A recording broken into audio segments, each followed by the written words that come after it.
liquidificador.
Tudo bom, Luffy? Tudo bem, Karine. Então me fala como é que começou toda essa tua história com o cinema. Olha, começou faz tempo, tipo, há mais ou menos 25 anos, quando eu era criança ainda. Com câmera, usando câmera amadora do meu pai, aquelas coisas, né? Que era aquelas câmeras de vídeo ainda com fita VHS, aquelas imensas, né? Então eu fazia umas coisas de criança, eu já pegava, queria fazer clipe, punha música e fazia clipe. Comecei com essas coisas experimentais, amadoras, de infância e adolescência. Aí depois, já na adolescência, comecei a fazer umas coisas mais ambiciosas. Aí em 97 eu fiz meu primeiro curta, que chama A Ame Antes Que o Filme Acabe, que participou do Mix Brasil, do Festival Mix Brasil já na época, que era o 5º ano do Mix, em 97. Seus filmes são temáticos? Desde esse primeiro curta, os anteriores, esses que eu falei que eram experimentais, não, eles eram mais lúdicos, mais musicais, não era tão temático. Aí a partir desse curta de 97, aí já era com um tema ligado à questão gay, à questão lésbica, ou à questão bi, ou à questão tri, sempre a questões LGBT, vamos dizer assim. Nem tinha essa sigla na época era GLS, né? Não existia LGBT, veio depois, né? E aí aí desde então os filmes que eu fiz sempre tem uma ligação direta ou indireta com esse universo. E da noite paulistana também, todos são muito paulistanos, rodados em São Paulo. Tem muita cena na rua sempre, nas boates, bares de São Paulo. É bem paulistano, né? Eu sou paulista. É um regional paulistano. É um regional paulistano.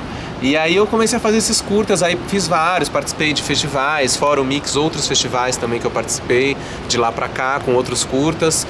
Inclusive em Fortaleza participei do For Rainbow, né? O festival também que tem lá em Fortaleza, o festival gay. Participei 2 vezes desse festival. E outros, né? E fora do Brasil também, meus filmes acabaram passando em alguns lugares. E assim foi, no total fiz 8 curtas-metragens de ficção, todos de ficção. E agora eu acabei de fazer meu primeiro longa, sendo que é um documentário, quer dizer, é meu primeiro longa e é também meu primeiro documentário, que até então eu só tinha feito ficção. Tá, vamos falar, vamos falar desse longa primeiro, que é o mais recente, que vai ser lançado lá no For Rainbow? Não, ele já passou lá. Já passou lá. E depois a gente vai falar sobre cada filme que você fez, sobre a historinha e tal. Beleza. Cada um. Então começa falando do longa. Do longa. Então, o longa, ele se chama A Volta da Pauliceia Desvairada. E o que aconteceu? A ideia era fazer um documentário que fosse um mosaico da noite gay paulistana do momento, como ela está agora. Que já não tá mais assim, porque como a gente fez o filme no começo de 2012, ele foi rodado em março de 2012, nos lugares, né? Aí o que aconteceu? Agora, que já vai quase um ano, que o filme tá começando a rodar, muita coisa já mudou na noite de São Paulo, né? Então eu brinco que a noite de São Paulo é um vírus mutante, né? Quando você consegue radiografar, já mudou, já não é mais aquilo. Então várias coisas já estão modificadas. Já modificou de 2012 pra cá? Já. Por exemplo, tem lugares que fecharam já, que não existem mais. Outros, assim, mudou. mudou o jeito do lugar, então, ou então tal festa acontecia... Não é mais de LGBT. Não, ainda é. Não mudou tanto, mas por exemplo, sei lá, tal festa acontecia no lugar tal, aí essa festa agora migrou, é no lugar X, entendeu? Saiu daquele lugar. Então no filme você vê o lugar a festa acontecendo num lugar, agora quem for na festa já é um outro espaço, entendeu? Esse tipo de mudança aconteceu, Mas não, continua, o universo da noite gay continua basicamente o mesmo, né? Não mudou tanto, assim, né? E aí o filme foi isso, a gente saiu nas ruas à noite entrevistando pessoas, né? Desde jornalistas, personalidades, DJs, drags. Fala sobre algumas dessas pessoas, quem são? Por exemplo, André Pomba, né, que é o DJ da Louca, criador da Festa Grind, que é uma das mais importantes, né?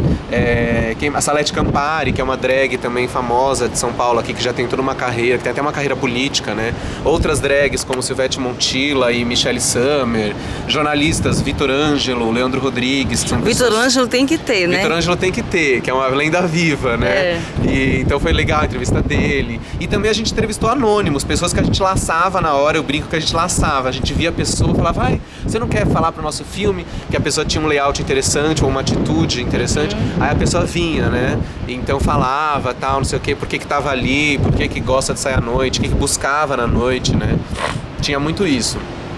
Então as pessoas foram falando, foram se expondo sobre assuntos variados, né? As pessoas falam de sexo, falam de drogas, falam de política também, de moda, de relacionamento. Todos os assuntos vieram à baila, né? E as pessoas começavam a falar. Então ficou assim, a ideia era fazer essa tapeçaria, uma costura de milhares de depoimentos, né? Então foi isso que a gente buscou com o filme. E a Volta da Paulicéia Desvairada, ele estreou aqui em São Paulo, no Festival Mix Brasil, de novembro de 2012. Depois ele passou no Fall Rainbow, em Fortaleza, em dezembro. E agora tá indo para outros festivais, mostras, talvez entre em cartaz, né, em algumas salas, vamos ver. Você acha que alguma vez a Paulicéia deixou de ser desvairada? Acho. Acha? Acho até que a Paulicéia tá bem pouco desvairada atualmente.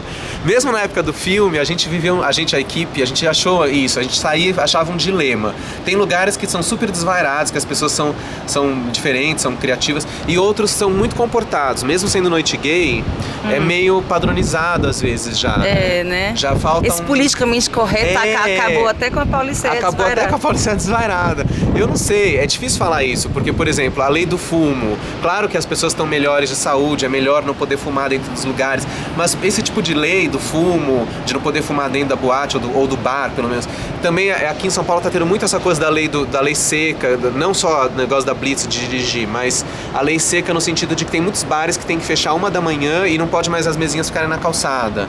Então acaba aquela coisa do bar, da boemia, começa a dar uma boicotada na boemia, porque a boemia não dá pra ter essas regras, né? A noite, é verdade. Aí então eu acho, às vezes... E isso tolhe a criatividade no sentido geral. Né? E a noite é um espaço social super importante, né? Eu acho que a noite é cultura também, né? Manifestação cultural. É como carnaval, é como, né? Qualquer coisa da rua. Então é ruim boicotar. Então eu particularmente, que sou boêmio e gosto da noite, eu tenho sentido nos últimos anos uma limitação da noite de São Paulo. A noite está muito careta às vezes. Mas tem pessoas que sempre conseguem furar o cerco e fazer coisas criativas. Tem. Estando no filme a gente botou aparece algumas festas que são bastante revolucionárias e desvairadas. Desvairadas mesmo. Então tem. Ah, legal. Lu, fala dos outros filmes. Tem até um que eu tô na trilha também, É verdade, né? O Rasgue Minha Roupa. Você quer que eu fale de cada um? Eu quero que Tá bom, vou falar rapidinho de cada um, então. Bom, o primeiro que foi esse que eu falei, que chama Ame Antes que o Filme Acabe, que é de 97. É um filme bem... é bem adolescente. Eu era um pós-adolescente na época. E aí é sobre peripécias. Tem um grupo de meninos e meninas vão numa festa, e aí tem aquelas coisas, encontros e desencontros afetivos e sexuais, né? Das pessoas. É meio que um Friends gay, vamos dizer assim. É um curta, né? Depois a gente fez um curta que chama A Hora da Caiçara, que é uma coisa mais brincando com o universo kitsch, é bem inspirado nos filmes do Almodóvar, do começo da carreira do Almodóvar, então tem aquela coisa colorida gritante, tem uma influência latina, uma coisa meio mexicana, meio espanhola também, no caso do Almodóvar. Então A Hora da Caiçara contava a história de uma bicha caiçara de Santos que queria ser famosa, que queria ser modelo, e aí as peripécias dela para conseguir atingir a fama, isso em 98. Depois, em 99, eu fiz um curta chamado Os Clubbers Também Comem, que foi praticamente todo rodado na Louca, né, na boate de São Paulo, a Louca, e sobre também modismos na noite, então é meio surrealista o filme. É um grupo de pessoas que frequenta a louca e aí acontece uma moda e eles... Enfim, aí tem que ver o filme pra saber. E esse filme foi super legal pra mim porque foi a primeira vez que eu ganhei um prêmio com esse filme. Então aí eu considero ele um divisor de águas também nos meus curtas. Depois veio A Cama do Tesão, que é um curta que também brinca com a coisa do erótico, então também influenciado por coisas kitsch, mas também com uma referência muito forte da pornochanchada brasileira, fazendo uma homenagem às pornochanchadas dos anos 70. Então tem uma coisa do sexo, do erotismo, da coisa vintage, né? Ele tem um visual meio anos 70, A Cama do Tesão, foi em 2000. Inclusive nesse filme tem uma participação especial da Claudia Wonder, né, que é uma artista muito bacana que faleceu já infelizmente, travesti, militante, cantora, enfim, era uma pessoa muito bacana no cenário aqui de São Paulo. Depois, em 2002, veio Rasgue Minha Roupa, que eu fiz em Super 8, em película de Super 8 em preto e branco. Rasgue Minha Roupa, que contava a história do Bofe na Coleira, que era um personagem também meio surrealista que passeava por São Paulo e aconteciam várias coisas com ele. E aí esse filme também ganhou vários prêmios, foi muito legal. E nesse filme tem a trilha sonora com, acho que 2 músicas, né? Da Karine Alexandrino e outros artistas. Prazer participar.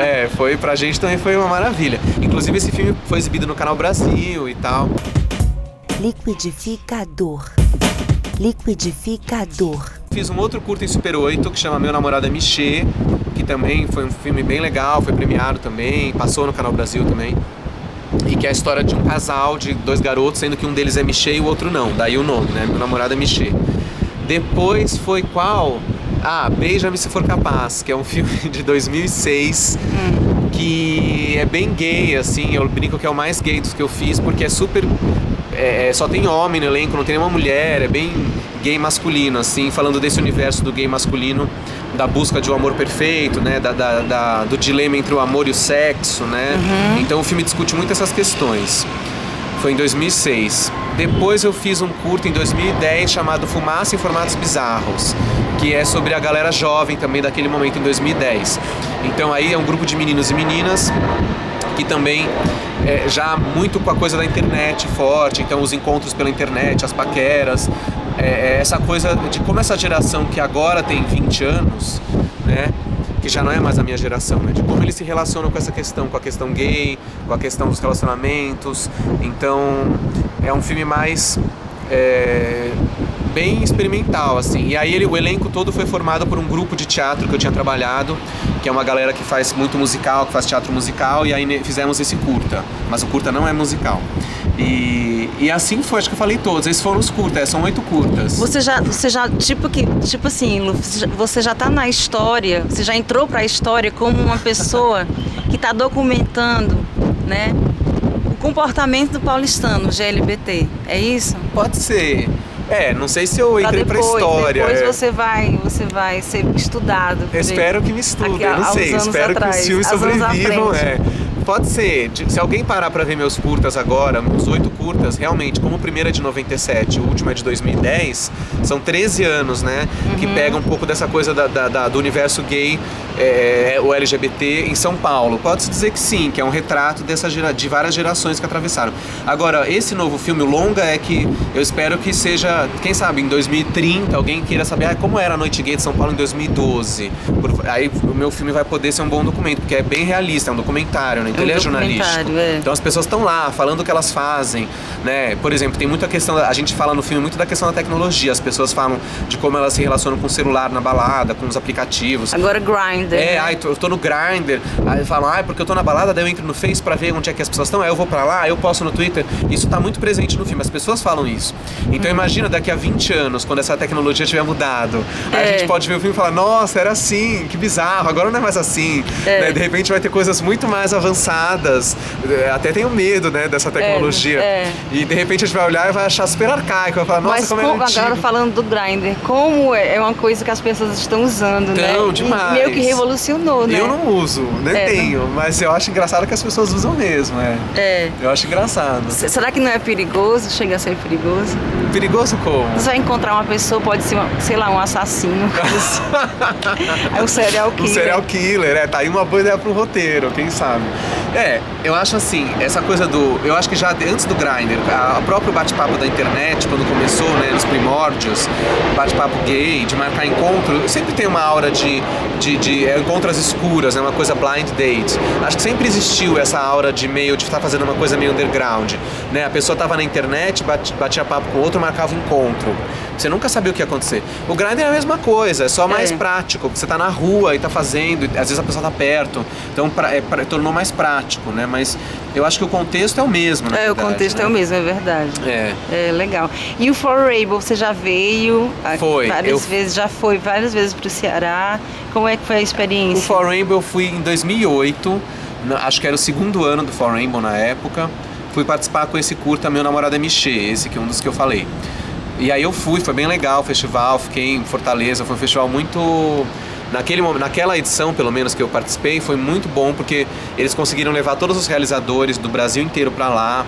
Então foi muito bom encontrar as pessoas, trocar informação, realizadores do Rio, do Sul, de Minas, de Brasília, né? Foi muito legal. Tinha umas mesas de debate também, que é uma coisa que eu acho importante, que nem todo festival faz, que é uma pena quando não tem. Porque é importante, os debates são muito legais, porque aí você consegue finalmente ter um intercâmbio com as pessoas, porque quando passa os filmes, mas se não tem o debate, às vezes fica meio que no vácuo, né? Ah, você viu o filme do fulano? Ah, eu vi. Mas é legal que tenha o debate, porque aí você né, formaliza, as pessoas trocam opiniões. Então foi muito legal. Depois disso, eu não participei mais do For Rainbow. Eu participei agora, só em 2012, com o meu longa. E eu não fui pra lá, porque não deu pra eu ir e tal, então, mas o filme foi. O filme foi, mas você sentiu falta de ter ido? Porque é bom Fortaleza. Sim, também. Eu adoro Fortaleza, adoro. Eu fui algumas outras vezes, fora o For Rainbow, acho que eu fui outras 2 vezes, mas aí não era o For Rainbow. Mas eu gosto de Fortaleza, aliás, eu adoro praia, né, então eu sou super... devia morar na praia, às vezes eu acho, nem sou tão paulista, talvez, né. Não, eu sou bastante paulista, mas paulistano. Mas eu gosto muito do For Rainbow e é importante que tenham outros festivais de temática LGBT, não só, né, a gente tem aqui em São Paulo o Mix Brasil, tem o For Rainbow, tem outro no Sul, em Porto Alegre, que é o Close, que eu já participei também, que é legal, e agora vai ter um, acho que em São José do Rio Preto, aqui no interior de São Paulo. É importante que tenha vários festivais, bom, festivais de cinema já temos montes, lógico, mas festivais específicos de cinema LGBT, é bom que não fique isso, que aumente, né? Porque aí diversifica mesmo o panorama. Diversifica. Né? E os projetos para o futuro, além de lançar bastante esse último filme? Agora eu vou mostrar o filme nos festivais, vou rodar com esse filme, com A Volta da Paulicéia Desvairada. E depois, ainda não sei exatamente o que eu vou fazer depois. Eu tenho um projeto já de fazer um segundo longa também, documentário, porque eu peguei gosto pela coisa do documentário, né? Então eu tenho um projeto, vamos ver se talvez eu faça ainda esse ano, não sei, vamos ver. E também queria voltar para os curtas, ainda tem umas histórias que eu gostaria de fazer em versão curta, porque às vezes você tem uma história que não dá pra fazer um longa, não, isso aqui é um curta, então eu quero ainda fazer curtas, né, não é porque eu fiz um longa que eu vou falar, agora só faço longas, não, eu quero ainda trabalhar a linguagem do curta, que eu acho uma linguagem muito legal. Legal. Como escritor, aliás, como o escritor que escreve um livro, um romance, mas depois volta pra fazer contos, né? Tipo, eu quero escrever contos, né? Porque tem gente que pensa, não, eu já tô fazendo romance, então eu não vou mais fazer conto, não vou fazer crônica. Mas às vezes você quer contar uma história curta, né? É verdade. Era isso, desculpa. Querido, pois olha, adorei sua presença no programa. Eu que adorei. Espero que você venha com mais filmes aí, porque a gente adora. Sim, Obrigada vamos lá. Pela sua participação. Obrigado, eu. Tchau.